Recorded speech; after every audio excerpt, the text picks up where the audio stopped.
മാധവ് സുരേഷ്, നമ്മുടെ സുരേഷ് ചേട്ടന്റെ മോൻ, ആദ്യമായിട്ട് റിലീസാവുന്ന മാധവ് സുരേഷിന്റെ ആദ്യത്തെ ചിത്രമാണ്. അതുകൊണ്ട് തന്നെ ഒരു സ്പെഷ്യാലിറ്റി അതിന് ഉണ്ട്, എസ്പെഷ്യലി എനിക്കും ഉണ്ട്. അപ്പൊ അതിൽ അഭിനയിച്ചിരിക്കുന്ന ആൾക്കാരും ഇതിന്റെ ഡയറക്ടർ വിൻസെന്റ് സിൽവർ സാറുണ്ട്. ഇത് എസ്പെഷ്യലി പറയേണ്ടത് ആർ ബി ചൗധരി സാറിന്റെ ഒരു പ്രൊഡക്ഷനാണ്, മലയാളത്തിൽ വെച്ച് വരികയാണ്. അതിൽ അഭിനയിച്ചിരിക്കുന്ന എല്ലാവരും ഇല്ലെങ്കിൽ കൂടിയും അതിലെ ദേവിയുടെ അടുത്തിരിക്കുന്നത് മിഥുനെ ഒരു പക്ഷേ കോട്ടിൽ എല്ലാവരും കണ്ടിട്ടുണ്ടാവും. പിന്നെ Madhav, director Vincent silver sir, Ajmal, Rashik Ajmal, ഇവരെല്ലാവരും ഇതിൽ അഭിനയിച്ചിട്ടുണ്ട്. ഡയറക്ടർ ഒഴികെ അല്ലേ? എങ്ങനെയുണ്ടായിരുന്നു ഇവരെയൊക്കെ അഭിനയിപ്പിക്കാൻ എന്നുള്ളതൊക്കെ ഡയറക്ടർ പറയും, എങ്ങനെയുണ്ടായിരുന്നു ഇവരുടെ അഭിനയം എന്നുള്ളതും. പിന്നെ നിങ്ങൾക്ക് ഈ സിനിമയെ കുറിച്ചുള്ള മറ്റു കാര്യങ്ങളും ഒക്കെ അറിയാൻ പറ്റും. നമുക്ക് എപ്പോഴും സപ്പോർട്ട് എന്ന് പറയുന്നത് നിങ്ങളുടെ മീഡിയക്കാരുടെ ഒരു സപ്പോർട്ടാണ് ഏറ്റവും വലുതായി ഞങ്ങളത് കാണുന്നു, റെസ്പെക്ട് ചെയ്യുന്നു, സ്നേഹിക്കുന്നു. எல்லாருக்கும் வணக்கம். ஃபஸ்ட் டைம் எப்படி நான் என்னுடைய முதல் படம் தமிழில் பிரியமுடன் விஜய் சார் வச்சு எப்போ பண்ணுவோம் எப்படி ஒரு எக்ஸைட்டாக இருந்ததோ அதே மாதிரி இப்போது ஃபஸ்ட்டு படமாக எனக்கு இங்கே மலையாளத்தில் ஃபஸ்ட்டு படமாக நினைக்கிறேன். ரொம்ப சந்தோஷமாக இருக்குது. ப்ரெஸ் போயிட்டு ஏன்னா இங்கே ரொம்ப பேச தெரியாது, ஆனால் அந்த கூட்டத்தை பார்த்தோட ரொம்ப நர்வஸாக இருக்குது. என்னக்கா எனக்கு ஃபஸ்ட்டு என்னக்கா இந்த படம் எனக்கு மலையாளத்தில் படம் பண்ணணும் ஆசைப்பட்டதுக்கு காரணம் என்ன அப்படின்னாக்கா, நான் ஃபிலிம் இன்ஸ்டியூட் படிச்சுட்டு இருக்கும்போது அப்போ கெஸ்ட் லெக்சரர் அந்த டைமில் அமரம் பண்ண டாக்டர்ஸ் பரதர் சார், லோகிதாஸ் அவங்க சார்லாம் நான் மீட் பண்ணியிருக்கேன். எனக்கு அமரம் லொக்கேஷனை பார்த்தோன்னே அங்கே எனக்கு ஒரு படம் பண்ண ரொம்ப நாளாக ஆசை. எனக்கு அதுக்கு இப்போ தான் எனக்கு டைம் கிடச்சிருக்கு. ஏன் மலையாள படம் பண்ணணும் அப்படின்னாக்கா சார் சௌத்ரி சார் இன்றைக்கி என்னக்கா இது 96 ஃபிலிம் இது. ஆக்சுவலாக சார் சொன்னாங்க, கதையை சொன்ன உடனே எந்த லாங்குவேஜ் என்னப்பா படம் ஆரம்பிச்சு இல்லை சார் இந்த ஸ்டைலில் படங்களுக்கு தமிழ் நடிக்கும், ஆனால் நான் பண்ணணும்னு ஆசைப்பட்டது மலையாளத்தில் அப்படின்னு சொன்னேன். மலையாளம் உங்களுக்கு தெரியாத வேண்டாம், லாங்குவேஜுக்கு என்ன சார் இருக்குது அப்படின்னு சொன்னேன். இதில் என்னன்னாக்கா ஃபஸ்ட்டு நாங்கள் டிசைட் பண்ணது என்னன்னாக்கா, இந்த படத்தை எல்லாருமே புதுசாக இருக்கும், ஃப்ரெஷ்ஷாக இருக்கும். ஏன்னா எந்த சீனுமே எதுவுமே யாருடைய மைண்டில் வரக்கூடாது. ஹீரோ என்ன பண்ணுவார், எனக்கு மைண்ட் ஃபுல் அண்ட் ஃபுல் பொல்லாதவன் தனுஷ் தான் என்னுடைய மைண்டில் கேரக்டர். பொல்லாதவன் தனுஷ் மாதிரி ஒரு கேரக்டர் 4 கேரக்டர் உள்ள படத்தில், அதான் எனக்கு இன்ஸ்பிரேஷன் ஆக்சுவலாக. அப்போது அதுக்கு யார் ஹீரோ அப்படின்போது பார்த்தீங்கன்னா நிறைய ட்ரை பண்ண நிறைய பேரை பார்த்துருந்தோம். அப்போது சஜித் சார் சொன்னார், சுரேஷ் கோபி சார் சொன்னார், சார் இந்த கதைக்கு கரெக்டான ஆள். நான் சும்மா நான் பெருமையாக சொல்லலை, மாதவை நான் மீட் பண்ணேன்.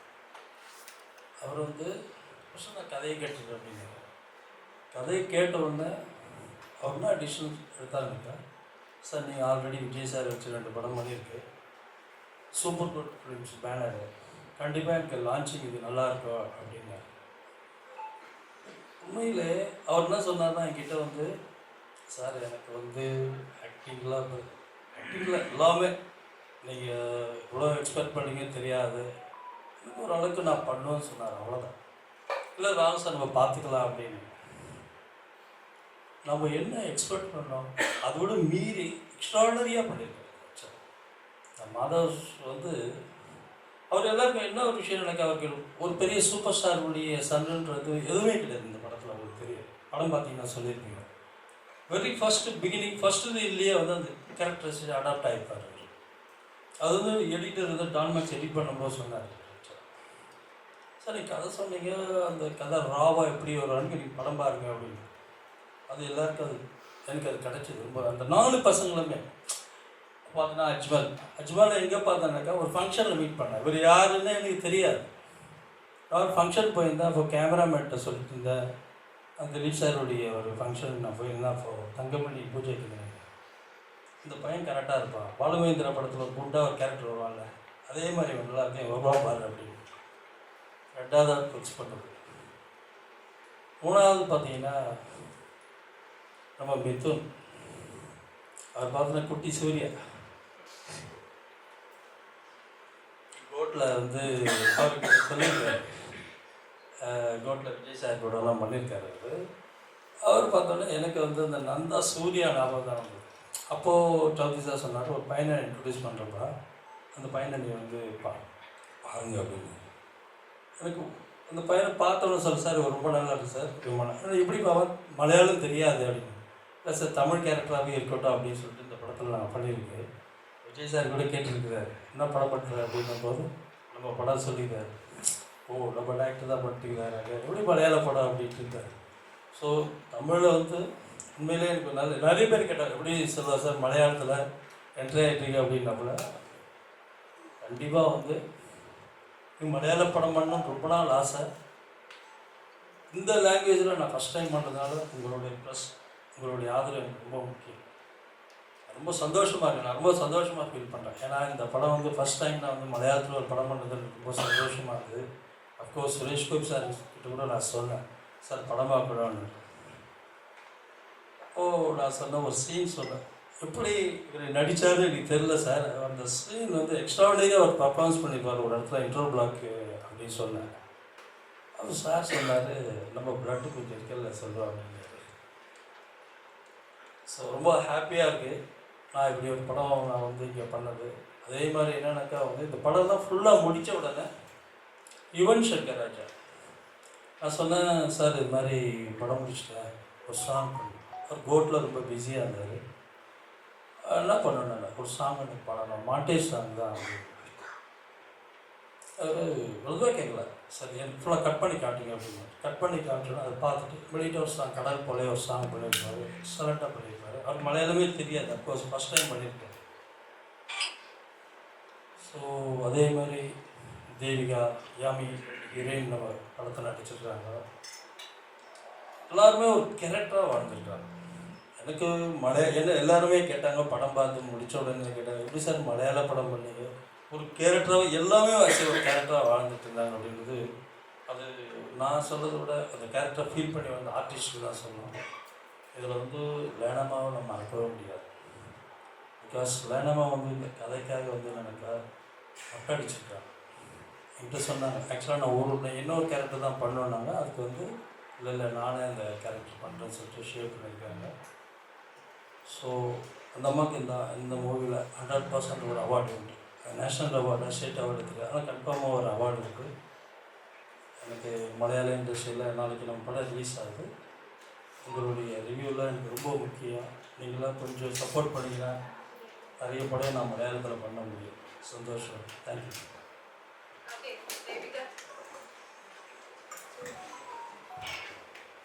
ഹായ് എല്ലാവർക്കും നമസ്കാരം. സോ നാളെ ഞങ്ങളുടെ പടം കുമ്മാട്ടിക്കളി റിലീസാണ്. സോ എക്സൈറ്റഡ് ബിക്കോസ് മലയാളത്തിലെ എൻ്റെ ഫസ്റ്റ് മൂവിയാണിത്. ഇതുവരെ ചെയ്തിട്ടുള്ളത് തമിഴ്, തെലുഗുമാണ്. ആൻഡ് ഞങ്ങളെ പാട്ട് ഞങ്ങൾ ചെയ്തിട്ടുണ്ട്, ബാക്കിയൊക്കെ നിങ്ങളുടെ കയ്യിലാണ്. സോ സപ്പോർട്ട് ചെയ്യാം. Good evening everyone. So first of all, thank you to everyone for being present here. Chaudhary sir, இது என்னோட முதல் மேடை. Thank you so much for giving me this opportunity. அப்புறம் Vincent Silva sir, thank you so much. இது வந்து எனக்கு லைஃப்பில் நான் நடித்த முதல் படம்.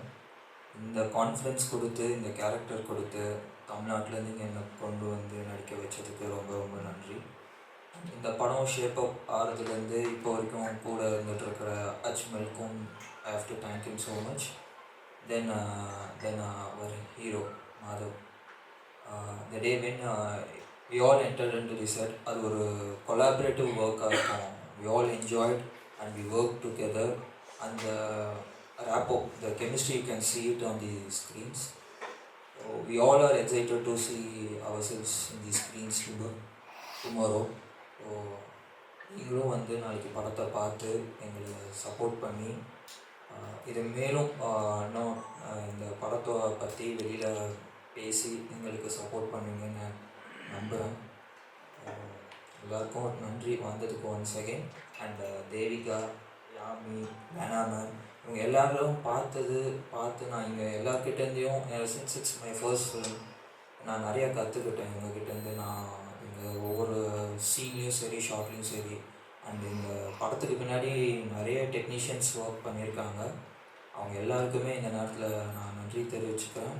ஸோ எல்லாரோட எஃபோர்ட்டும் இங்கே இந்த படத்தில் போட்டு இது வந்து October 2 நாளைக்கு ரிலீஸ் ஆக போகுது. I wish everyone very all the best and I think our chapter starts from here. Thank you. First of all നമ്മുടെ മഞ്ജു ചേച്ചീൻ്റെ ക്ഷണം സ്വീകരിച്ചെത്തിയ എല്ലാ മീഡിയ ഫ്രണ്ട്സിനും താങ്ക് യു. പിന്നെ ഇവരൊക്കെ പറഞ്ഞത് തന്നെയാണ് എനിക്കും പറയാനുള്ളത്. നാളെ പടം റിലീസാവാണ്. നമ്മൾ മീഡിയ നിങ്ങളെ തരുന്ന സപ്പോർട്ടും ജനങ്ങൾ നമ്മൾ ഏറ്റെടുക്കുന്നുള്ള ഒരു പ്രതീക്ഷയും വിശ്വാസത്തോടു കൂടി നമ്മൾ പടം റിലീസ് ചെയ്യാണ്. പിന്നെ ഈ പടത്തിൻ്റെ ഒബിയസ്ലി നമ്മുടെ സെൻറ്റർ ഓഫ് അട്രാക്ഷൻ മാധവ് സുരേഷാണ്. മാധവിനെ പറ്റി പറയുകയാണെങ്കിൽ മാധവ് പടം നമ്മൾ തുടങ്ങി അതിൻ്റെ മുമ്പ് ഞാനും മാധവൊക്കെ ശരിക്കും പറഞ്ഞ ബ്രദേഴ്സിനെ പോലെ തന്നെ ആയി. ഇപ്പോഴും നമ്മൾ ഡെയിലി പോകുന്നു, കാണുന്നു, മീറ്റ് ചെയ്യുന്നു. ഒരു സിനിമ പോലെയല്ല ഞങ്ങൾക്ക് ഇത് ഫീൽ ചെയ്തത്. ദേവിക ആയാലും ഇതിനായാലും യാമി ആയാലും ചേച്ചി ഇവിടെ ഇല്ല, ആൾ US-ലാണ്, ഇല്ലെങ്കിൽ ഇവിടെ വന്നേനെ. സാറിനെ പറ്റി പറയുകയാണെങ്കിൽ സാറിൻ്റെ ഫസ്റ്റ് മലയാളം പടമാണ്. അപ്പോൾ എല്ലാവരും നിങ്ങൾ സപ്പോർട്ട് ചെയ്യാന്നുള്ളൊരു വിശ്വാസത്തോടു കൂടിയാണ് ഇവിടെ ഇരിക്കുന്നത്. ഇത്രയ്ക്കാണ് എനിക്ക് പറയാനുള്ളത്. നാളെ റിലീസ് ചെയ്യുമ്പോൾ എല്ലാവരും പോയി കാണാം. പ്രേക്ഷകർ കയ്യിലാണ് 100%. ദൈവം കൂടെ ഉണ്ട് എന്നുള്ള വിശ്വാസത്തോടു കൂടി നാളെ സിനിമ റിലീസാകും. ഞാൻ മാധവനെ മലയാളത്തിന്റെ ഒരു പുതിയ നായകനെ കൂടെ കിട്ടും എന്നുള്ള പ്രതീക്ഷയിലാണ് ഞങ്ങൾ ഇരിക്കുന്നത്. മാധവ്, എങ്ങനെയുണ്ടായിരുന്നു കുമ്മാട്ടിക്കൽ എക്സ്പീരിയൻസ്? ഫസ്റ്റ് ഓഫ് ഓൾ ഇവിടെ മഞ്ജു ചേച്ചിയുടെ ക്ഷണം സ്വീകരിച്ച് എത്തിയ എല്ലാവർക്കും ഒരുപാട് നന്ദി. മലയാള സിനിമയ്ക്ക് ഒരു നായകനെ അല്ല 4 നായകന്മാരെ കിട്ടുമെന്നും 2 നായികമാരെ കിട്ടുമെന്നാണ് എൻ്റെ പ്രതീക്ഷ. അജു പറഞ്ഞതുപോലെ കുമ്മാട്ടിക്കളിയിൽ വർക്ക് ചെയ്യുന്നത് നമ്മളെല്ലാവരും ഒരു ഫാമിലി പോലെയായിരുന്നു അതിൻ്റെ സെറ്റിൽ ഫങ്ഷൻ ചെയ്ത്. നമ്മുടെ എല്ലാവരുടെയും കരിയർ ട്രാക്ക് റെക്കോർഡ് നോക്കിയാൽ അറിയാം, കമ്പൈൻഡ് വർക്ക് എക്സ്പീരിയൻസസ് ആക്ടേഴ്സ് 20 ഫിലിംസോളം വരുന്നത്. പിന്നെ അതിന് കോംപ്ലിമെൻറ്റ് ചെയ്യാനായിട്ട് ലെന മാം ഉണ്ടായിരുന്നു, മൈൻ ഗോപി സാർ ഉണ്ടായിരുന്നു, അസീസ് നിർമ്മങ്ങാട്, ഗണീഷ് ആൽപി. അപ്പോൾ അഗൈൻ ഒരു എക്സ്പീരിയൻസ് ഉള്ള ആക്ടേഴ്സിൻ്റെയും ന്യൂ കമേഴ്സിൻ്റെയും ഒരു കോമ്പിനേഷൻ ആയിരുന്നു കുമ്മാട്ടിക്കളി. ബെൻസൺ സാറും 25+ ഇയേഴ്സ് തമിഴിൽ വർക്ക് ചെയ്തുള്ള എക്സ്പീരിയൻസ് ആണ് മലയാള സിനിമയിലോട്ട് കൊണ്ടുവരുന്നത്. അപ്പോൾ എന്ത് പ്രതീക്ഷിക്കണം എന്ന് പ്രേക്ഷകരോട് എനിക്ക് പറയാൻ പറ്റത്തില്ല. But at the end of the day ഒരു എക്സ്പെരിമെൻ്റ് ആയിരുന്നു ഫിലിം. സാറിൻ്റെ ഐഡിയോളജി ആ സിനിമയിലോട്ട് ട്രാൻസ്ഫർ ചെയ്തിട്ടുണ്ടെന്നുള്ള പ്രതീക്ഷയുണ്ട്. അത് പ്രേക്ഷകർ തീർച്ചയായിട്ടും ഈ 2-ാം തീയതി നാളെ ഇത് ഇറങ്ങുമ്പോഴത്തേക്കും തിയേറ്ററിൽ പോയിട്ട് കണ്ട് അവരുടേതായ അഭിപ്രായം അറിയിക്കണമെന്നുള്ള ഒരു പ്രതീക്ഷയുണ്ട്.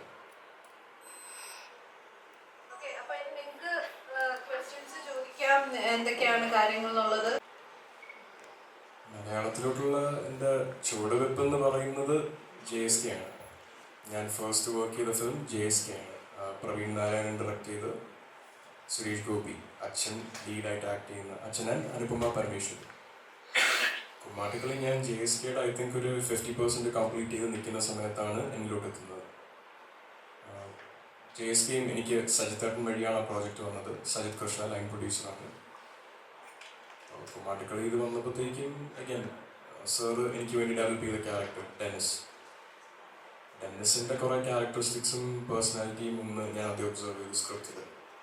അതിലെത്രമാത്രം ഒരു ന്യൂ കമ്മിങ് ആക്ടറായ ഒരു അപ്കമ്മിങ് ആക്ടറായ മാധവ് സുരേഷിന് കുറച്ച് ഈസോടെ, അതൊരു ഈസിയായ തൊഴിലല്ല. ആക്ടിങ് എന്ന് പറയുന്നതിന് ഒരുപാട് ടെക്നിക്കൽ ഡീറ്റെയിൽ ഇൻവോൾവ് ചെയ്യുന്ന ഒരു പ്രൊഫഷനാണ്. അപ്പം അതിലോട്ടുള്ള ഒരു ബ്രേക്കിംഗ് ഇൻ, ഒരു ഐസ് ബ്രേക്കർ പോലെ എനിക്ക് എന്തുമാത്രം അത് മാധവ് സുരേഷിൻ്റെ ഇൻഡിവിജ്വലിനെ ഈസി ആക്കാം. അത് ഞാൻ ചെയ്യുന്ന ക്യാരക്ടറിന് എത്ര സാമ്യമുണ്ട് എൻ്റെ പേഴ്സണാലിറ്റി ആയിട്ടും എൻ്റെ ക്യാരക്ടറിസ്റ്റിക്സ് ആയിട്ടും. ഇങ്ങനെ ആലോചിച്ചപ്പോഴത്തേക്കും Dennis seem like a good fit. Overall இந்த സിനിമയുടെ കോൺസെപ്റ്റ് നോക്കിയാലും സിംഗിൾ ലീഡെന്ന് ഞാൻ പറയത്തില്ല. അതിപ്പോൾ സാറും അജുവും അങ്ങനെ പറഞ്ഞാലും എൻ്റെ ഉദ്ദേശത്തിൽ 4 പയ്യന്മാരുടെ കഥയാണ്. അങ്ങനെ ഒരു സിറ്റുവേഷൻ വരുമ്പോഴത്തേക്കും lot of factors matched up. ഇത് നല്ല ചോയ്സ് ആയിട്ട് തോന്നി. ആൻഡ് നിമിത്തം എന്ന് പറയാൻ ഞാൻ കുമ്മാട്ടിക്കളി സെക്കൻഡ് ഫിലിമായിട്ട് ചെയ്തെങ്കിലും ഇപ്പം എൻ്റെ ഫസ്റ്റ് റിലീസാണ്. JSK ഡിസംബറിൽ റിലീസ് ചെയ്യാനായിട്ട് പ്ലാൻ ചെയ്യുകയാണ്. സോ ഹോപ്പ്ഫുള്ളി ദൈവം സഹായിച്ചെല്ലാം നന്നായി വരുമെന്നുള്ളൊരു പ്രതീക്ഷയുണ്ട്. പ്രേക്ഷകർ ഈ സിനിമ സ്വീകരിക്കും എന്നുള്ള പ്രതീക്ഷയുണ്ട്.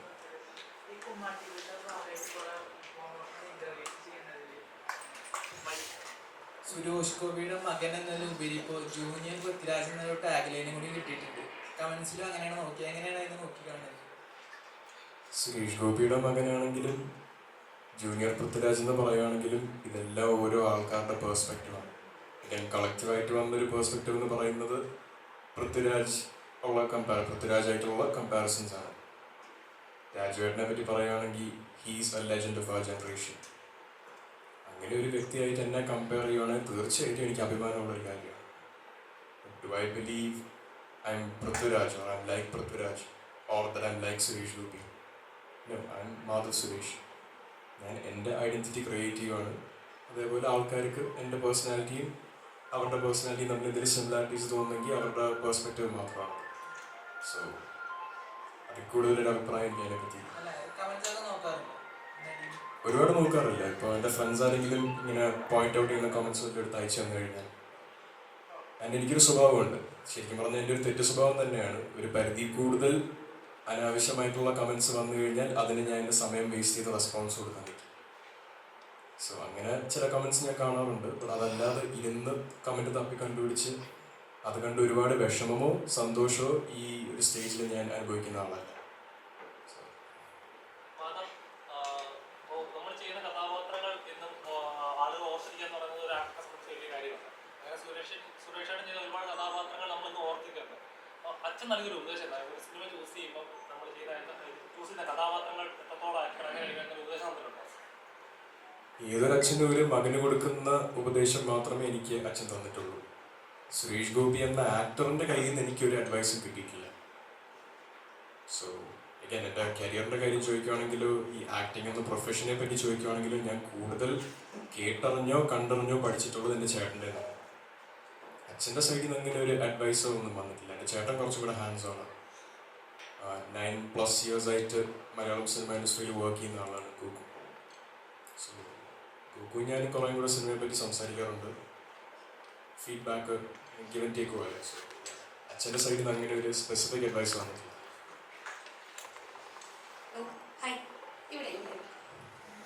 അതെ, നമ്മുടെ ഈ സിനിമയിൽ മാധവൻ്റെ പേര് ഡെന്നിസ് എന്നാണ്.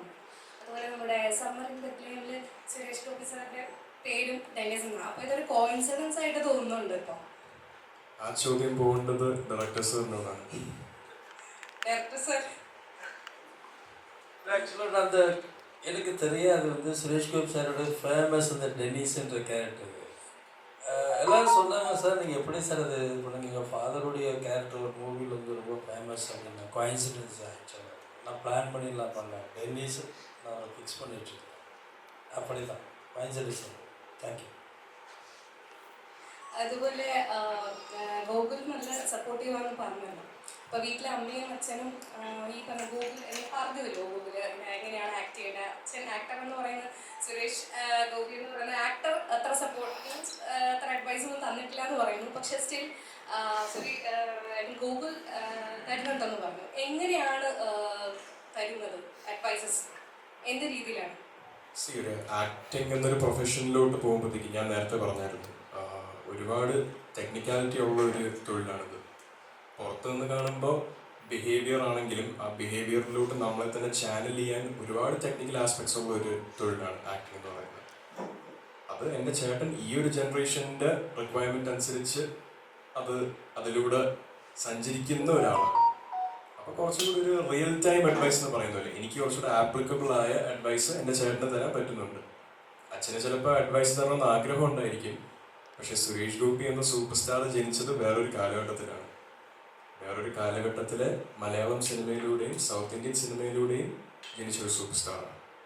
So I don't think again സിനിമയുടെ റിക്വയർമെൻറ്റ്സും ആക്ടേഴ്സിൻ്റെ റിക്വയർമെൻറ്റ്സും വളരെ ഫാസ്റ്റ് പേസിൽ ചേഞ്ച് ചെയ്യുന്ന ഒരു മേഖലയാണ്. സോ ചേട്ടൻ്റെ അഡ്വൈസ് വരുന്നുണ്ട്. ബട്ട് അഗൈൻ ഓരോ ആക്ടറിനും അവരുടേതായ ഒരു യുണീക്ക് നേച്ചറാണ്. അപ്പോൾ എൻ്റെ യുണീക്നെസ്സിനെ ഇൻ്റർഫിയർ ചെയ്യുന്ന രീതിയിലോ അല്ലെങ്കിൽ ഗോകുൽ സുരേഷിൻ്റെ യുണീക്നെസ് എന്നിലോട്ട് ട്രാൻസ്ഫർ ചെയ്യുന്ന പോലത്തെ ഉള്ള അഡ്വൈസ് അല്ല. ഒരു ആക്ടർ എങ്ങനെ അതിൻ്റെ ടെക്നിക്കൽ ആസ്പെക്റ്റിൽ ബെസ്റ്റ് പ്രിപ്പയർ ചെയ്യണം, he knows more than me. So take it with both hands. അതേപോലെ ഞാൻ ഫസ്റ്റ് സിനിമ JSK ചെയ്യാനായിട്ട് പോയ സമയത്ത് ഞാൻ ഐഡലൈസ് ചെയ്യുന്ന ഒരു സെറ്റ് ആക്ടേഴ്സ്, ഡയറക്ടേഴ്സ്, ടെക്നീഷ്യൻസ്, ഇവരെ ഞാൻ അനുഗ്രഹം വാങ്ങാനായിട്ട് ഞാൻ കോൺടാക്ട് ചെയ്തിട്ടുണ്ടായിരുന്നു. ഇതിൽ എനിക്ക് ഏറ്റവും സന്തോഷം തോന്നിയൊരു മൊമെന്റ് എന്ന് പറയുന്നത് രാജുവേട്ടൻ. He told me that if I need any help, എനിക്ക് എന്തെങ്കിലും ഹെൽപ്പ് ആക്ടിങ്ങിൻ്റെ കാര്യത്തിൽ ഒരു അഡ്വൈസ് പോലെ വേണമെങ്കിലോ don't hesitate to reach out. അദ്ദേഹത്തിനെ കോൺടാക്ട് ചെയ്യാനുള്ള ഒരു ലൈസൻസ് എനിക്ക് അവിടെ തന്നിട്ടുണ്ട്. സോ അതും ഞാൻ ഇടയ്ക്ക് അങ്ങനെ സ്പെസിഫിക് ആയിട്ട് യൂസ് ചെയ്തിട്ടില്ല. പക്ഷെ എനിക്ക് സിനിമയുടെ കാര്യത്തിൽ എന്തെങ്കിലും ഫീഡ്ബാക്ക് വേണമെങ്കിൽ ഞാൻ ഒരു 2-3 തവണ ഞാൻ രാജുവേട്ടനെ കോൺടാക്ട് ചെയ്തിട്ടുണ്ട്. സോ രാജുവേട്ടനെ എനിക്ക് അതിലോട്ട് വിളിച്ചതാണ്. സുരേഷേട്ടൻ്റെ ഒരു ഡയലോഗുകൾ ഉപയോഗിച്ചിട്ടുണ്ട്. ഗോകുലിന്റെ സിനിമകളിലാണ് ശരി സുരേഷേട്ടൻ്റെ ചില സംബന്ധിച്ചുള്ള ഡയലോഗുകൾ എപ്പോഴും ഇമിറ്റേറ്റ് ചെയ്യുന്ന കാണാറുണ്ട്. ലാസ്റ്റ് ഗേനജാരിപ്പിൽ അങ്ങനെ ഫീൽ ചെയ്തിരുന്നു. എന്തുകൊണ്ടാണ് അങ്ങനെ ഒരു സ്ക്രിപ്റ്റിൽ ഉണ്ടായിരുന്നതാണോ അതോ സ്വന്തമായിട്ട് ഇങ്ങനെ ഒരു പറയാം ഉണ്ടായിരുന്നോ? ഗഗനചാരിയിൽ അങ്ങനെ ഒരു ഡയലോഗ് വന്നതായിട്ട് എനിക്ക് ഉണ്ടായിരുന്നു അങ്ങനെ. ഓക്കെ, സോറി, ഞാനപ്പോൾ അത്രയും ശ്രദ്ധിച്ചിട്ടില്ല, സോറി. ഈ ഒരു ഡയലോഗ് കുമ്മാട്ടിക്കളിയിലോട്ട് വരുന്നത് ഒരു സൂപ്പർ സ്റ്റാർ അല്ലെങ്കിൽ ഒരു ജനറേഷൻ ബിഫോർ യു, ഒരു ആക്ടറായിട്ടുള്ള സമയത്ത് അവർ ചെയ്തൊരു ലൈൻ ഓഫ് വർക്ക് ഒരുപാട് റെക്കഗ്നൈസ്ഡ് ആണെങ്കിൽ അത് ആ സെക്കൻഡ് ജനറേഷനോ തേർഡ് ജനറേഷനോ റിപ്പീറ്റ് ചെയ്ത് കാണുന്നത് എന്നും പ്രേക്ഷകർക്ക് ഒരു ഹാപ്പി മൊമെന്റോ അല്ലെങ്കിൽ ഒരു സെൻസ് ഓഫ് എക്സൈറ്റ്മെന്റോ കൊടുക്കുന്ന ഒരു സാധനമാണ്. കുമ്മാട്ടിക്കളിയിലെ സ്ക്രിപ്റ്റിൽ ഇങ്ങനെ ഒരു സാധനം ഇല്ലായിരുന്നു. പക്ഷെ ഞാൻ സിനിമ കണ്ടിട്ടുള്ള ഒരാളാണ്. ആ ഡയലോഗ് അത്യാവശ്യം ഫേമസ് ആയ ഡയലോഗാണ്. ആൻഡ് അസീസിക്ക ആണ് അവിടെ ചോദിക്കുന്നത്, ട്രെയിലറിൽ വന്നിട്ടുള്ള ആ ചോദ്യം ചോദിച്ചതിന് റൊമാൻസ് അല്ല എന്ന് പറഞ്ഞു കഴിയുമ്പോൾ പിന്നെ എന്നൊരു ചോദ്യം വന്നാൽ അപ്പം ആപ്റ്റായിട്ട് തോന്നി എനിക്ക് അവിടെ. അതുക്കും മേലെ എന്ന് പറയാനായിട്ടുള്ളത് ആപ്റ്റായിട്ട് തോന്നി. തമിഴ് ഒരുപാട് ഇതിൻ്റെ ക്യാരക്ടർ പറയുകയാണെങ്കിൽ തമിഴിന് ഒരു പ്രാധാന്യം കൊടുത്തിട്ടുള്ള മലയാളം സിനിമ തന്നെയാണ് കുമ്മാട്ടിക്കളി. സോ അതുക്കും മേലെ എന്നുള്ളൊരു തമിഴ് ഡയലോഗും ഈ സുരേഷ് ഗോപി റിസംബ്ലൻസും അതിന് വരും. And also more than anything it make sense. ആ ഒരു സീനിൻ്റെ ഒരുപാട് സെൻസ് ഉണ്ടാക്കിയില്ലായിരുന്നെങ്കിൽ ഇത്ര ഒരു കണക്റ്റ് ആ ഡയലോഗിന് വരത്തില്ല പറഞ്ഞത്. സോ ഐ ഗസ് സ്ക്രിപ്റ്റിലില്ലാത്തതായിരുന്നു, കയ്യിൽ നിന്ന് വന്നതാണ്. ചെയ്തപ്പോൾ സാറിന് അത് ഇഷ്ടപ്പെട്ടു. സോ അത് സിനിമയിലോട്ട് വന്നു. ഡയറക്ടർ സാറിന്റെ ഫിലിമോഗ്രാഫി നോക്കുമ്പോൾ 2 വട്ടം വിജയ് സാറിന്റെ പടം ചെയ്തത്. അപ്പോൾ മലയാളത്തിലൊരു വിജയിനെ സമ്മാനിക്കാനാണോ അതോ ഇത് പറയുമ്പോൾ തന്നെ പേടി ഉണ്ടായിരുന്നു? കാരണം 2 വട്ടം വിജയ് വെച്ച് പടം ചെയ്തൊരു ഡയറക്ടർ ഇങ്ങനെ വന്നൊരു ഈ ഒരു ഇത് പറയുമ്പോൾ എങ്ങനെ ഉണ്ടായിരുന്നു? 2 വട്ടം തലപ്പത്തി വിജയിനെ വെച്ച് ഡയറക്റ്റ് ചെയ്തത് മാത്രമല്ല, ഗോട്ടിന് മുന്നേ വിജയിനെ നെഗറ്റീവ് ഷെയ്ഡിൽ ഒരേ ഒരു തവണ കരിയറിൽ കണ്ടിട്ടുള്ളത് സർ ഡയറക്റ്റ് ചെയ്തതാണ്. ആൻഡ് പുതിയൊരു വിജയിനെ സമ്മാനിക്കുക, ഞാൻ നേരത്തെ പറഞ്ഞ പോലെ പുതിയ പൃഥ്വിരാജിനെ സമ്മാനിക്കുക, പുതിയ സുരേഷ് ഗോപിയെ സമ്മാനിക്കുക. ഞാൻ മാധവ് സുരേഷാണ്, ഞാൻ മാധവ് സുരേഷായിട്ട് വളർന്നോട്ടെ. ബാക്കി വഴി വെച്ച് നമുക്ക് കണ്ടറിയാം. ഈ ഒരു സബ്ജക്ട് പറയുമ്പോൾ പേടി ഉണ്ടായിരുന്നു? കാരണം വിജയ് സാറിനെ പോലത്തെ ആൾക്കാരെ വെച്ച് പടം ചെയ്തുകൊണ്ട് ഈ ഡയറക്ടറായിട്ട് ഇനി വരുമ്പോൾ ഒരു ഹിറ്റ് സമ്മാനിക്കണമെന്നൊരു നമ്മുടെ ഉള്ളിലൊരു പേടി ഉണ്ടായിരുന്നു. ഒരു ഡയറക്ടറും ഒരു ആക്ടറും ഒരു സിനിമയിൽ വർക്ക് ചെയ്യുന്ന ഒരു ടെക്നീഷ്യനും ഒരു ഹിറ്റ് സമ്മാനിക്കണം എന്നല്ലാതെ ഒരു ചിന്താഗതി വെച്ച് പൊട്ടപ്പടം ചെയ്യണം എന്ന് പറഞ്ഞൊരു ചിന്താഗതി വെച്ച് ആരും ഒരു സിനിമ തുടങ്ങാറില്ല. അതേപോലെ തന്നെ ഒരു ഹിറ്റ് സമ്മാനിക്കണമെന്ന് വിചാരിച്ച് തന്നെയാണ് കുമ്മാട്ടിക്കളിയും ഞാൻ വർക്ക് ചെയ്ത JSK ആണെങ്കിലും നമ്മളെല്ലാവരും വർക്ക് ചെയ്യുന്നത്. സോ നേരത്തെ പറഞ്ഞതുപോലെ ഇത് ഹിറ്റാവോ ആൾക്കാർ കാണുമോ ഇതെല്ലാം തീരുമാനിക്കേണ്ടത് പ്രേക്ഷകർ തന്നെയാണ്. പ്രേക്ഷകർക്ക് ആ കണക്ട് ഈ സിനിമയിലോട്ട് വരാനുള്ള കുറേ ഫ്രാഗ്മെന്റ്സ് വിൻസെന്റ് സാറിൻ്റെ ക്രിയേറ്റിവിറ്റി വഴി വന്നിട്ടുണ്ട് എന്ന് എനിക്ക് കോൺഫിഡൻസ് ഉണ്ട്. അത് പ്രേക്ഷകരിലോട്ട് ട്രാൻസ്ഫർ ചെയ്ത് കഴിഞ്ഞാൽ ആൾക്കാരൊരു പരിധി കൂടുതൽ തിയേറ്ററിൽ കയറി കണ്ടു കഴിഞ്ഞാൽ ഈ സിനിമ വിജയിക്കും. അല്ലാതെ നമ്മൾ ചെയ്യേണ്ട പണി നമ്മൾ ചെയ്തു കഴിഞ്ഞു, ബാക്കി ഇനി പ്രേക്ഷകരുടെ റിസപ്ഷൻ പോലെ ഇരിക്കും.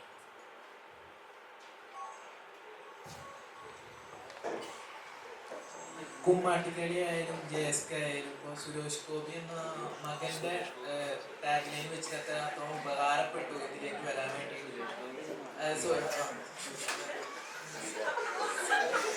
ചേട്ടാ, ആദ്യം സുരേഷ് ഗോപി, ഞാനാണ് മകൻ. അതാണ് ഞാൻ ഉദ്ദേശിച്ചത്. അതായത് നെറ്റ് പോക്കറ്റ് എന്ന പ്രസ്താവന ഉണ്ടല്ലോ, അത് എത്രത്തോളം ഉപകാരപ്പെട്ടു എന്നാണ് ഞാൻ ചോദിച്ചത്. ഞാൻ തീർച്ചയായിട്ടും നെപ്പോക്കിഡ് തന്നെയാണ്. ഞാൻ നെപ്പോക്കിഡ് അല്ലായിരുന്നെങ്കിൽ എനിക്ക് സിനിമയിലോട്ട് ഒരു ഈസി ആക്സസ് കിട്ടത്തില്ല. സുരേഷ് ഗോപിയുടെ മകനായതുകൊണ്ട് തന്നെയാണ് ഞാൻ സിനിമയിലോട്ട് കയറി വന്നത്. അല്ലാതെ ഞാൻ സിനിമയുടെ ടെക്നിക്കൽ സൈഡിലോട്ടോ അല്ലെങ്കിൽ ആക്ടിങ്ങിൻ്റെ ടെക്നിക്കൽ സൈഡിലോട്ടോ ഒരുപാട് ട്രെയിനിങ് ചെയ്ത് അതിനൊരു കരിയർ ഫുൾ എൻ്റെ കുഞ്ഞുനാളോട്ട് പെർസ്യൂ ചെയ്ത് വന്ന ഒരാളല്ല. അപ്പം അങ്ങനെ നെപ്പോക്കിഡ് എന്നൊരു ടാഗ് ഉള്ളതുകൊണ്ട് മാത്രമാണ് എനിക്ക് എൻ്റെ ഫസ്റ്റ് 2 പ്രോജക്ട്സ് JSK, കുമ്മാട്ടിപ്പള്ളി കിട്ടിയിരിക്കുന്നത്. സോ എനിക്ക് അതുകൊണ്ടുണ്ടായ ബെനിഫിറ്റ് അവിടെ ഓബ്വിയസ് ആണ്. സംസാരിക്കണമെങ്കിൽ അതിനെപ്പറ്റി അതുകൊണ്ടുണ്ടായ നെഗറ്റീവ്സിനെ പറ്റി എനിക്ക് സംസാരിക്കാൻ പറ്റും. സംസാരിക്കണം. ഇത് പേര് ഈ ടാഗിലെ മാറ്റണ എന്നുള്ളത് ഇങ്ങനെയുള്ള ഫിലിമിന് അപ്കമിങ് ഫിലിംസിൽ ഇപ്പോൾ പ്രേക്ഷകർ ജഡ്ജ് ചെയ്യും എന്തായാലും. അപ്പം അത് മാറ്റണം എന്നുള്ള ഒരു കോൺഫിഡൻറ്റ് വേണ്ടേ? ഇപ്പോൾ ഫസ്റ്റ് 2 വന്ന ചോദ്യങ്ങൾ, ഇതിന് മുന്നേ വന്ന ചോദ്യം, അടുത്ത പൃഥ്വിരാജ്, അടുത്ത സുരേഷ് ഗോപി, അടുത്ത വിജയ്. നെപ്പോക്കിഡ് എന്നുള്ള സുരേഷ് ഗോപി കമ്പാരിസൺ വിട്ടാൽ 2 ആൾക്കാരെയും കൂടെ എന്നെ വെച്ച് ഇനി കമ്പയർ ചെയ്യാൻ പറ്റുമോ എന്നുള്ള ചോദ്യമാണ് വന്നിരിക്കുന്നത്. അപ്പം ഞാനിനി എത്ര വർക്ക് ചെയ്താലും ആ ഒരു മൈൻഡ് സെറ്റ് മാറാതെ ഒരിക്കലും എനിക്ക് എൻ്റെ ഐഡൻറ്റിറ്റി ക്രിയേറ്റ് ചെയ്യാൻ പറ്റത്തില്ല. എൻ്റെ വർക്ക് ഞാൻ ചെയ്യണം. എൻ്റെ ഇൻഡിപെൻഡൻസ് ആയി ഞാൻ ക്രിയേറ്റ് ചെയ്തെടുക്കാനുള്ളത് എൻ്റെ വർക്കാണ്. അത് ഞാൻ ചെയ്താലും 10 വർഷം കഴിഞ്ഞ് ഇവൻ്റെ പൃഥ്വിരാജിൻ്റെ ഒരു സാമ്യം ഉണ്ടല്ലോ എന്ന് പ്രേക്ഷകരുടെ മനസ്സിലൊരു ചിന്താഗതി വന്നു കഴിഞ്ഞാൽ എന്നെ അന്നും നെക്സ്റ്റ് പൃഥ്വിരാജ് എന്നോ അല്ലെങ്കിൽ കറണ്ട് പൃഥ്വിരാജ് എന്നോ കറണ്ട് സുരേഷ് ഗോപി എന്നോ വിളിച്ചേക്കാം. അതൊക്കെ പ്രേക്ഷകരാണ് തീരുമാനിക്കുന്നത്. സൂപ്പർ സ്റ്റാർസ് ആണോ, ആക്ടേഴ്സ് ആണോ, സക്സസ്ഫുൾ ആക്ടേഴ്സ് ആണോ, സക്സസ്ഫുൾ മൂവീസ് ആണോ, എല്ലാം അവരുടെ പേഴ്സ്പെക്റ്റീവ് കൊണ്ട് മാത്രം വീഴുന്ന ഓരോ ലേബിൾസും ടാഗ്സും ആണ്.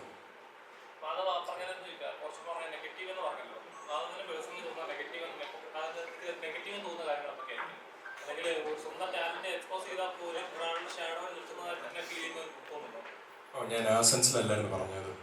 അത് it's more to my personal life. എൻ്റെ മാത്രമല്ല, എൻ്റെ സിബ്ലിങ്സിന് വേണ്ടി എനിക്കവിടെ സംസാരിക്കാൻ പറ്റും. ഏതൊരു കുഞ്ഞിനോടും അവരുടെ പേരൻസിനെ പറ്റി വൾഗറായ രീതിയിൽ ഓൺലൈൻ കോണ്ടന്റ് കാണുമ്പോഴോ ആൾക്കാർ സംസാരിക്കുമ്പോഴോ അത് കേട്ടിരിക്കുന്ന സുഖമായിട്ട് തോന്നുന്നുണ്ട്. അത് അനുഭവിച്ചാണ് ഞാനും എൻ്റെ 3 സിബ്ലിങ്സും. ഇപ്പോൾ ചാലൂക്കിൻ്റെ കാര്യം പറയാനാണെങ്കിൽ ചാലൂക്കയുടെ ചേച്ചി, അപ്പുചാട്ടൻ, ഷാനൂക്ക, അവരുടെ ഈ നെപ്പോ കിഡ്സ് എന്ന് പറയുന്ന എല്ലാവരും പേഴ്സണൽ ലൈഫിൽ ചെറുപ്പത്തിൽ ഒരുപാട് അനുഭവിച്ച് വളർന്നു വന്നവരാണ്. അതുകൊണ്ട് അവരുടെ കരിയറിൻ്റെ ആസ്പെക്റ്റിലോട്ട് വരുമ്പോഴത്തേക്കും ഇതൊരു ബെനിഫിറ്റ് ആയിട്ട് കിട്ടുന്നെങ്കിൽ ആരും വിചാരിക്കരുത് അവരനുഭവിച്ച് വന്ന നെഗറ്റീവ്സിനെ ഔട്ട്വേ ചെയ്താണ് ഈ പോസിറ്റീവ് വരുന്നത്. പിന്നെ അതേപോലെ നെപ്പോ കിഡ് എന്നുള്ളൊരു ടാഗ് വെച്ച് 1 സിനിമ കിട്ടും, 2 സിനിമ കിട്ടും. എൻ്റെ കേസിൽ തന്നെ ഞാൻ ഇനിയും മലയാള സിനിമയോ ഏതൊരു സിനിമയോ ചെയ്യണമെങ്കിൽ പ്രേക്ഷകർ സ്വീകരിക്കാതെയോ ജനറലി ഒരു സിനിമ ക്രൗഡ് അക്സെപ്റ്റ് ചെയ്യാതെയോ എനിക്ക് നിന്ന് സസ്റ്റെയിൻ ചെയ്ത് പെർഫോം ചെയ്യാൻ പറ്റത്തില്ല. ഒരു ആക്ടറിൻ്റെ കരിയർ ഉണ്ടാകുന്നത് പ്രേക്ഷകരുടെ സ്വീകരണം കൊണ്ട് മാത്രമാണ്. ഒരു നെപ്പോക്കി ടൈറ്റിൽ കൊണ്ടും മലയാള സിനിമയിൽ തീർച്ചയായിട്ടും ആരും ഇതുവരെ ടൈറ്റിൽ കൊണ്ട് മാത്രം പിടിച്ചു നിൽക്കില്ല. So I guess that answers your question. So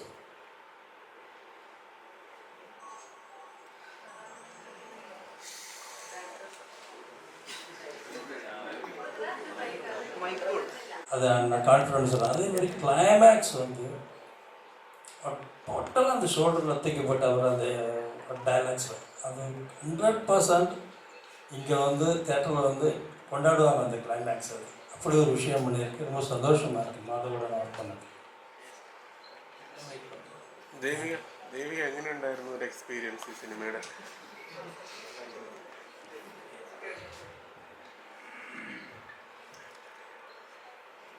നല്ല എക്സ്പീരിയൻസ് ആയിരുന്നു. ബിക്കോസ് ഞാൻ മുന്നേ പറഞ്ഞ പോലെ ഇതെൻ്റെ ഫസ്റ്റ് മലയാളം മൂവിയാണ്. അതും ഇതുവരെ ചെയ്തിട്ടുള്ളത് തമിഴ് മൂവീസായിരുന്നു, തമിഴ്, തെലുഗു. എനിക്ക് മലയാളം മൂവി ചെയ്യാൻ പറ്റിയതും ഒരു തമിഴ് ഡയറക്ടർ കൂടിയാണ്. സോ എനിക്ക് ഭയങ്കര കംഫർട്ടബിൾ ആയിരുന്നു. ഞാൻ കേട്ട് ആദ്യം എൻ്റെ ആക്ഷൻ കട്ട് തുടങ്ങിയത് തമിഴിലായിരുന്നു.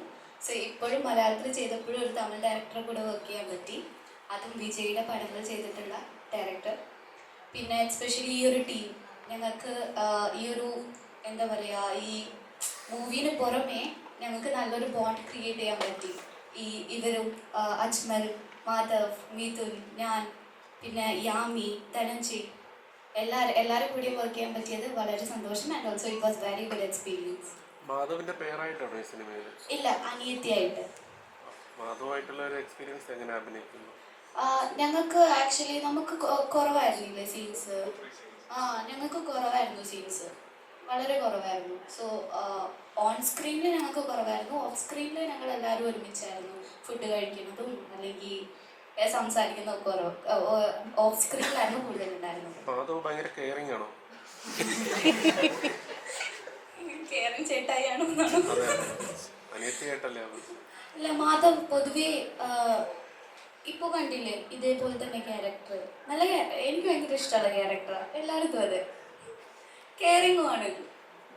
യാമിയുടെ കൂടെയായിരുന്നു മാധവ് പേരായിട്ട്. അപ്പം യാമി പറയാറുണ്ട് ഭയങ്കര കെയറിങ് ആണ്.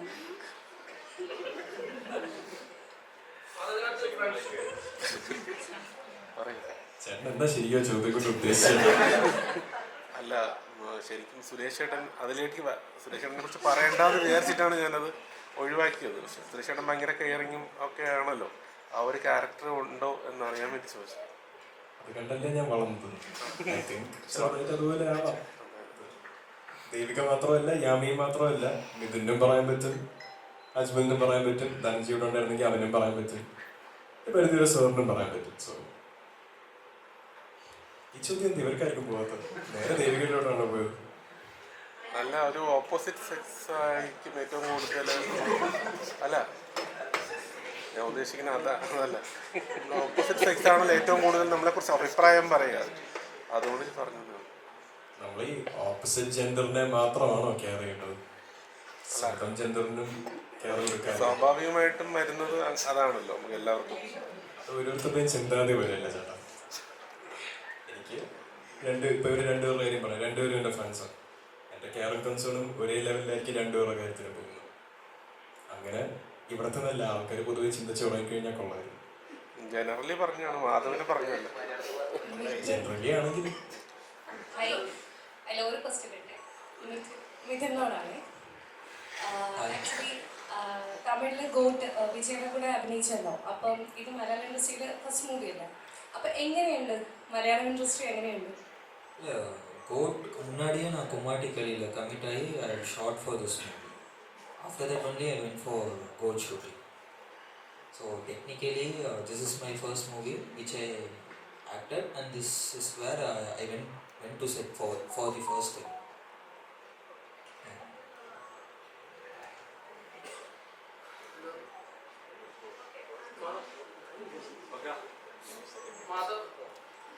ഫ്രണ്ട്ഷിപ്പ് ഇതിന് ജോണർ പറയുമ്പോൾ എങ്ങനെയാണ് ഫ്രണ്ട്ഷിപ്പ് അല്ലെങ്കിൽ റൊമാൻസ് ആയിട്ട് മാധവനെ നമുക്ക് റൊമാൻറ്റിക് ആയിട്ട് കാണാൻ പറ്റും? കുറച്ചുകൂടി നല്ല പാട്ടും കാര്യങ്ങളും വിൻസെന്റ് സാറ് ശ്രമിച്ചിട്ടുണ്ട്. അത് സ്ക്രീനിൽ വന്നോന്ന് ഞാനും ഇതുവരെ അത് അനലൈസ് ചെയ്ത് നോക്കിയിട്ടില്ല. വീഡിയോ വീഡിയോ സോങ് ഇറങ്ങിയിട്ടുണ്ടല്ലോ, അത് ചെറിയ കട്ട്സിലൊക്കെ കുറച്ച് തോന്നുന്നുണ്ട് റൊമാൻസ് പോലത്തെ. ഒരു ഐ തിങ്ക് അതിൽ കാണിച്ചിരിക്കുന്ന കപ്പിളിന്റെ ഒരു മ്യൂസിക് സീക്വൻസ് അല്ലേ, അതിൽ റൊമാൻസ് വന്നില്ലെങ്കിൽ അതൊരു പരാജയമല്ലേ. അപ്പോൾ തീർച്ചയായിട്ടും ഞാൻ ഒരുപാട് ആ സിനിമയെ പറ്റി ഞാൻ വെളിപ്പെടുത്തുന്നില്ല. നാളെ ഇറങ്ങുമല്ലേ, ചേട്ടനും പ്രേക്ഷകരും അത് പോയി കാണുക എന്നുള്ളൊരു പ്രതീക്ഷ എനിക്കുണ്ട്. കണ്ടു കഴിഞ്ഞാൽ മനസ്സിലാക്കാം. സോ സിനിമ കാണാൻ എല്ലാവരും ഉണ്ടാവും, സുരേഷ് ചേട്ടനും ഉണ്ടാവും. അതൊരു ജെന്യുവൻ ക്വസ്റ്റ്യൻ ആയിരുന്നു. അച്ഛൻ ആക്ച്വലി തിരക്കിലാണ്. നാളെ എന്തായാലും ഞാൻ പോകുന്ന ഷോന് അച്ഛനെ കാണാൻ പറ്റില്ല. അച്ഛൻ അങ്ങനെ തിയേറ്ററിൽ പോകുന്ന ഒരാളും അല്ല. എൻ്റെ ചേട്ടൻ്റെ ഫസ്റ്റ് ഫിലിം മുത്തുക അച്ഛൻ ഐ തിങ്ക് തിയേറ്ററിൽ പോയി കണ്ടിട്ടുണ്ട്. പാപ്പൻ ഓൾസോ തിയേറ്ററിൽ പോയി കണ്ട സിനിമ, അമ്മയും അച്ഛനും കൂടെ പോയി കണ്ടത്. അച്ഛന് സമയം കിട്ടുവാണെങ്കിൽ ഒരു ആക്ടർ, പ്രോമിനൻ്റായി വർക്ക് ചെയ്യുന്ന ആക്ടർ മാത്രമല്ല, ഇപ്പോൾ ഒരു കേന്ദ്രമന്ത്രിയും കൂടെയാണ്. അതിൻ്റെതായ ഒരു ബിസി ഷെഡ്യൂൾ ഉണ്ടാവും. പ്രതീക്ഷയുണ്ട്, സ്വന്തം അച്ഛനല്ലേ, സോ കാണുമെന്നുള്ളൊരു പ്രതീക്ഷയുണ്ട്. കാണാൻ പറ്റുമെങ്കിൽ ഒരുപാട് സന്തോഷമുണ്ട്. ചേട്ടൻ അച്ഛനായിട്ട് എന്തെങ്കിലും കോൺടാക്ട് ഉണ്ടെങ്കിൽ എൻ്റെ സൈഡിൽ നിന്ന് റെക്കമെൻഡ് ചെയ്യുക. മകന് ആഗ്രഹമുണ്ട്. ഗോകുലൊക്കെ ഉണ്ടാവില്ലേ? ഞാൻ ചോദിച്ചിട്ടുണ്ട്. ആളിപ്പോൾ ചെയ്യുന്നൊരു പ്രോജക്റ്റിനിടയ്ക്ക് നിൽക്കുകയാണ്. ഷൂട്ടിംഗ് ഷെഡ്യൂൾ അങ്ങനെ ഒരു സിനിമ കാണാൻ വേണ്ടി മാറ്റി വയ്ക്കാൻ പാടില്ല. മാധവന്റെ ആദ്യത്തെ സിനിമ ആയതുകൊണ്ട് എല്ലാവർക്കും അമ്മയൊക്കെ ഉണ്ടാവും. അമ്മ തിരുവനന്തപുരത്താണ്. അമ്മയും അമ്മൂമ്മയും എൻ്റെ തൊട്ടുമുകളിലത്തെ ചേച്ചിയും, ഇവർ മൂന്നുപേരും തിരുവനന്തപുരത്ത് പോയി കാണും.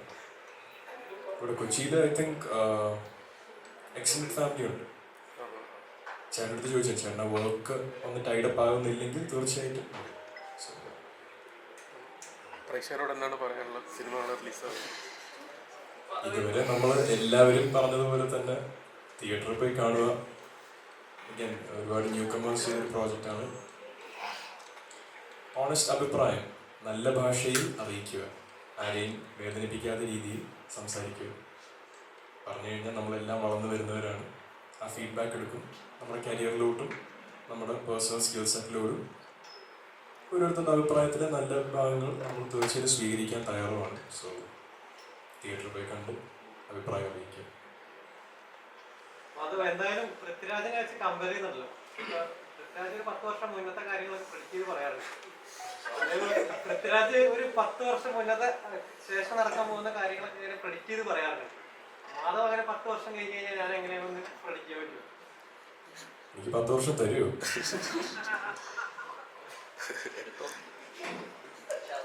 10 വർഷം തന്നാൽ ഈ സിനിമയിൽ സസ്റ്റെയിൻ ചെയ്യണം എന്നുള്ള ആഗ്രഹം കൊണ്ട് മാത്രമാണ് ഞാൻ ഈ ഇൻഡസ്ട്രിയിലോട്ട് കയറി വന്നത്.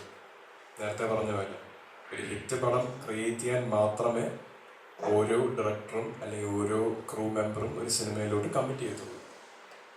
സോ അതേപോലെ തന്നെ ഒരു സൂപ്പർ സ്റ്റാർ എന്ന് പറയുന്നില്ല, ഒരു പ്രോമിനൻറ്റ് ആക്ടർ ആവണം എന്നുള്ള ആഗ്രഹം കൊണ്ട് മാത്രമാണ് ഈ ഇൻഡസ്ട്രിയിലോട്ട് ഞാൻ കയറിയിരിക്കുന്നത്.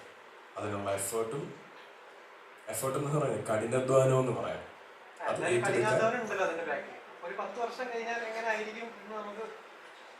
പ്രേക്ഷകരുടെ സ്വീകരണം പോലെ ഇരിക്കും, ചേട്ടൻ്റെയും സ്വീകരണം പോലെ ഇരിക്കും.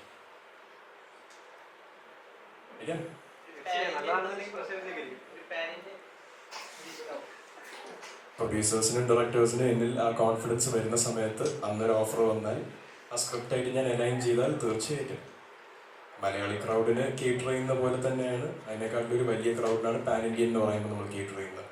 റെസ്പോൺസിബിലിറ്റി കൂടും, ഫൈനാൻസസ് കൂടും, സ്ക്രിപ്റ്റിൻ്റെ ക്യാൻവസ്, പ്രോജക്റ്റിൻ്റെ ക്യാൻവസ് കുറച്ചുകൂടി വലുതാണ്. അത് ഹാൻഡിൽ ചെയ്യാനുള്ള അത്രയും റെസ്പോൺസിബിലിറ്റി അല്ലെങ്കിൽ അതിനുള്ള സ്കിൽ സെറ്റ് ഉണ്ടെന്ന് പ്രൊഡ്യൂസേഴ്സിനോ ഡയറക്ടേഴ്സിനോ തോന്നിക്കഴിഞ്ഞാൽ ഏതെങ്കിലും ഒരു ദിവസം എന്നെ അതിലോട്ട് കാസ്റ്റ് ചെയ്തേക്കാം. എങ്ങനെ ആ സ്ക്രിപ്റ്റ് എനിക്ക് വർക്ക് ആവുകയാണെങ്കിൽ ഞാനത് അക്സെപ്റ്റ് ചെയ്ത് അതിൽ വർക്ക് ചെയ്യും.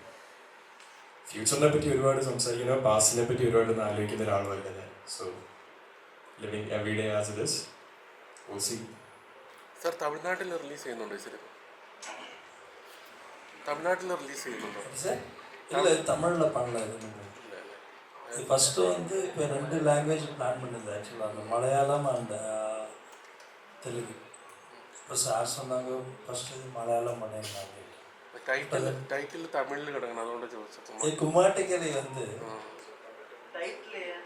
கீழே கும்மாட்டிக்கலி இது ஆக்சுவலாக தமிழில் பண்ணும்போது பார்த்தீங்கன்னா கும்மாட்டிக்கலையும் இது கொஞ்சம் பண்ணுறதுக்காக தான் பிளான் பண்ணது. ஃபஸ்ட்டு சௌத்ரி சார் சொன்னாங்க ஃபஸ்ட்டு நம்ம வந்து மலையாளத்தில் பண்ணலாம் பார்த்தோம்.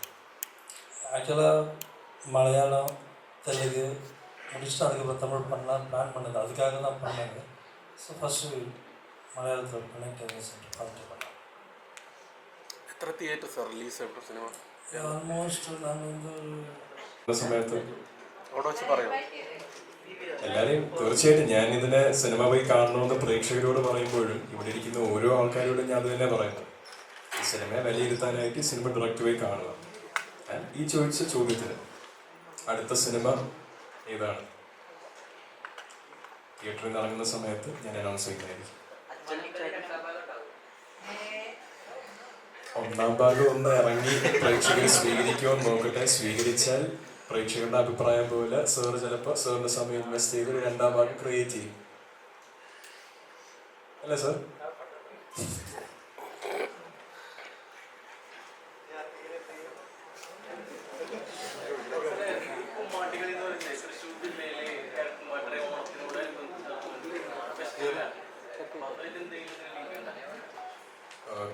കുമ്മാട്ടിക്കളി എന്ന ആർട്ട് ഫോമിനെ ബേസ് ചെയ്തൊരു സിനിമയല്ല ഇത്.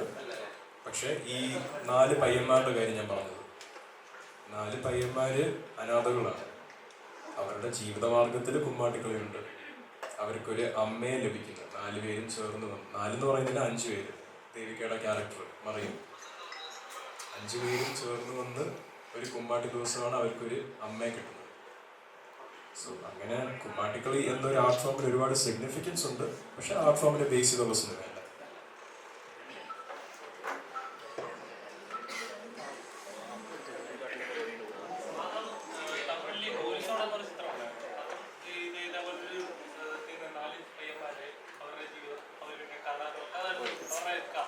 ഞാൻ പടം കണ്ടിട്ടില്ല, പക്ഷേ അഗൈൻ യൂട്യൂബിൽ ഐ തിങ്ക് ട്രെയിലറിന്റെ ഫസ്റ്റ് ട്രെയിലർ റിലീസ് ആയപ്പോഴത്തേക്ക് അതിൻ്റെ ഇടയിൽ ഒരു റെഫറൻസ് ആയിട്ട് ഇങ്ങനെ ആരും എൻ്റെ പറയുന്നു. ഞാൻ കണ്ടിട്ടുണ്ടായിരുന്നു, ആരും പറഞ്ഞിട്ടാണ് ഞാൻ കണ്ടത്. സിനിമ ഐ തിങ്ക് സാറിനായിരിക്കും കുറച്ചുകൂടെ അതിനെപ്പറ്റി പറയാൻ കഴിയില്ല.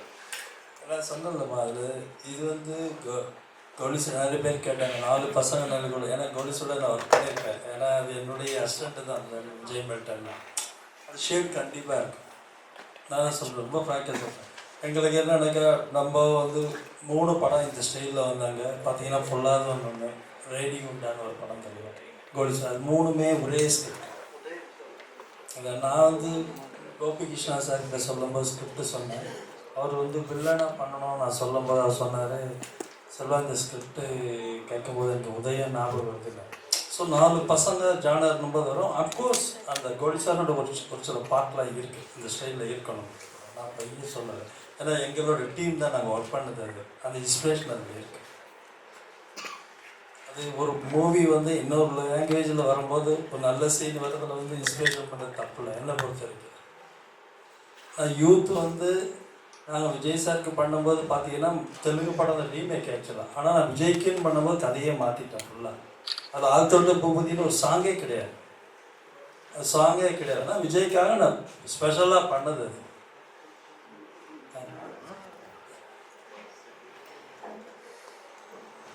നാളെ PVR നമ്മൾ ഷോ അറേഞ്ച് ചെയ്തിട്ടുണ്ട്. മീഡിയാസിന് എല്ലാവരും അങ്ങോട്ട് ഇൻവൈറ്റ് ചെയ്യാം.